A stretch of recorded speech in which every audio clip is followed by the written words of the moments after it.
Hai guys, hari ni aku nak review movie Sore, Isteri dari Masa Depan.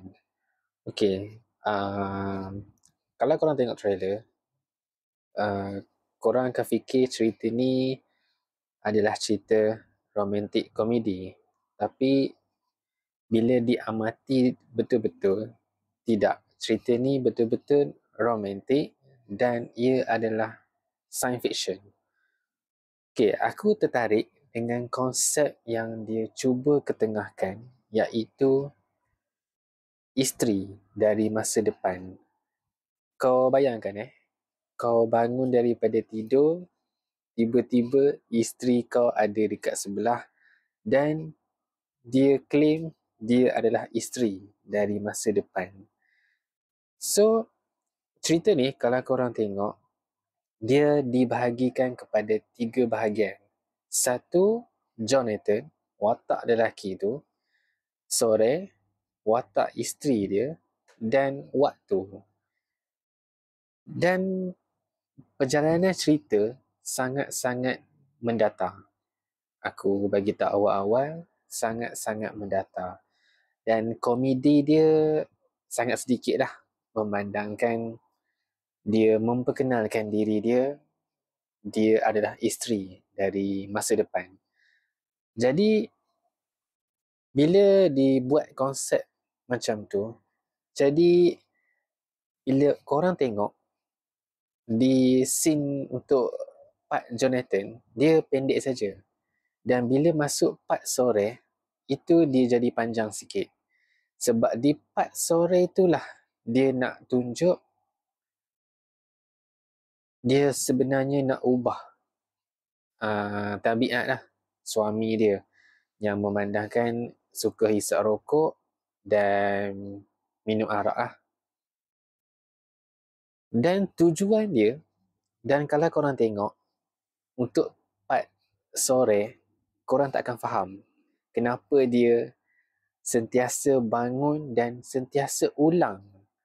Dia bangun scene yang dibangun daripada katil tu berulang-ulang kali. Dan setiap kali dia nak ubah suami dia, bukan sekadar nak buang tabiat dia minum dengan merokok. Dia nak ubah supaya dia boleh maafkan kesalahan ayah dia. Apa kesalahan ayah dia, itu korang kena tengok lah. Cumanya dia bangun dari masa depan tu untuk perbetulkan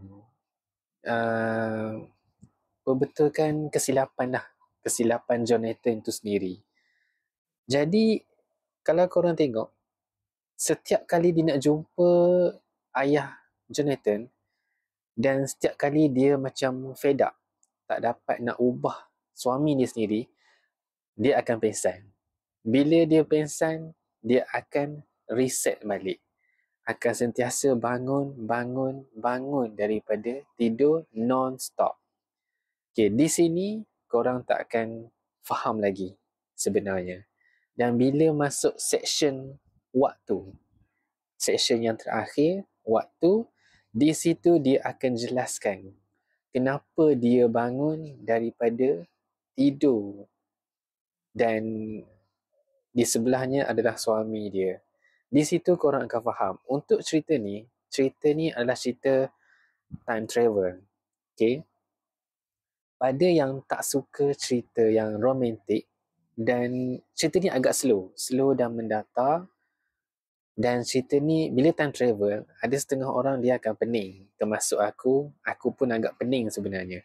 Dia memang pening. Tapi bila dah masuk section waktu, di section terakhir sekali, korang akan faham kenapa dia sentiasa bangun daripada tidur dan dia nak ubah sikap suami dia, dan dia nak suruh, secara tak langsung dia nak suruh suami dia tu redha sebenarnya apa yang ayah Jonathan tu dah buat dekat Jonathan tu sendiri. Di akhir tu korang akan faham lah sebenarnya. Dan di hujung tu barulah secara tak langsung suami dia sedar sendiri. Dia akan sedar sendiri tentang tabiat dia selama ni lah. Tabiat dia selama ni tentang penerimaan kesalahan ayah dia selama ni. Di situlah korang, di hujung tu korang akan faham sebenarnya. Dia ubah tu, dia kena ubah dengan rela hati. Walaupun pada asalnya, Sore tu nak ubah. Dia nak ubah suami dia. Tapi di hujung tu, dia sebenarnya untuk ubah diri dia, dia yang kena mulakan dulu. Sebab itulah setiap kali kalau korang tengok, bila setiap kali Sore tu nak ubah, dia akan jatuh. Jatuh, hidung dia berdarah apa semua. Jadi seolah-olah benda tu tak menjadi. Jadi di hujung tu barulah dia cerita. Dan bila Jonathan tu dah sedar dan dah boleh buat keputusan sendiri, di situlah baru dia tunjuk dia berjumpa dengan isteri dia yang sepatutnya dia jumpa, yang dia orang bercinta tu. And then waktu dia orang bersalam tu, segala memori pada masa hadapan muncul pada masing-masing punya karakter. Masa itulah korang akan faham kenapa Sore tu pergi ke masa depan untuk ubah tabiat dan dendam Jonathan tu sendiri dekat ayah dia. Di situ korang akan faham. Untuk time travel ni, pada yang agak macam pening, aku tak sarankan lah. Tapi kalau korang nak tengok konsep yang dia cuba ketengahkan, aku sangat-sangat sarankan lah. Dan pada yang suka cerita romantik pun, aku sangat-sangat recommend untuk cerita macam ni. Dan konsep yang dia cuba bawa dalam movie kali ni bagi aku sangat-sangat menarik. Pada yang nak tengok konsep, korang tak payah risau sebab untuk permulaan korang akan rasa pening. Macam aku tengok pada mulanya memang pening. Tapi di hujung korang akan faham apa yang cuba dia nak ubah sebenarnya, apa yang cuba nak disampaikan sebenarnya. So bagi aku sangat-sangat recommend lah cerita ni. Memandangkan aku pun dah lama tak tengok cerita romantik. Dan filem ni menggabungkan elemen science fiction. Jadi bagi aku menarik lah. Kan, storyline dia sangat-sangat 2 jam tu sangat-sangat cukup untuk cerita segalanya dalam masa 2 jam tu. Jadi 2 jam tu bagi aku berbaloi lah. Berbaloi dan cukup sebenarnya. So, pada yang korang yang dah tengok, korang suka tak konsep macam ni, atau korang rasa agak pening dan di akhirnya pun korang masih lagi tak faham? So, jangan lupa komen kat bawah.